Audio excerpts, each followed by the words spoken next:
That was in the spring of 1974. 74. I was 19. Okay. 19.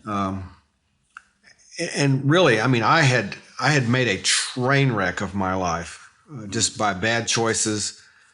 And it just seems as though the desperation that was created by my bad choices was necessary to get me to where I made that decision, though.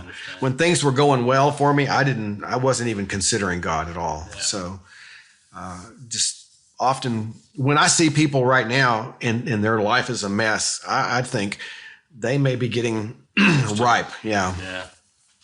So then I contacted my uncle, who was a Baptist pastor, and I said, what should I do? And he said, well, we just started this Bible college here in Dallas, and why don't you come up here and go to Bible college? And I was like, sounds like a good idea to me. Perfect timing too, it looked like. Yeah. And so I went to Criswell Bible College there at First Baptist Dallas. Yes.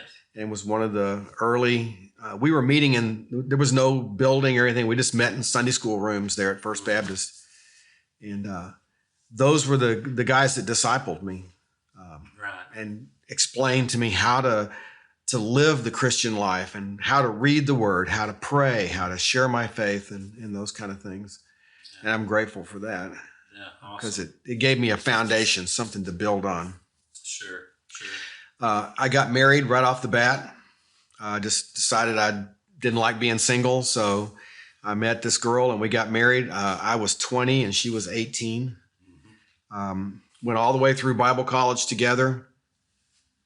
She had a similar background to me. She had come out of drugs and she was really heavy into the occult too, which,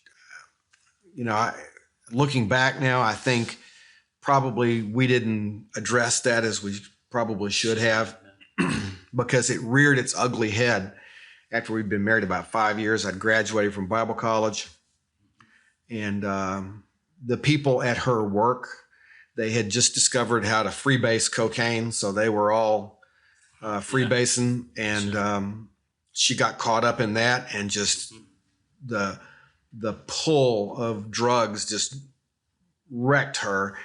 And she took off with another guy. Yeah. And it devastated me. I remember just I was so mad at God. I can just remember thinking, why did you do this to me? You allowed me you knew what was going to happen in the future, and you still, why didn't you close the door or say no or something, Yeah.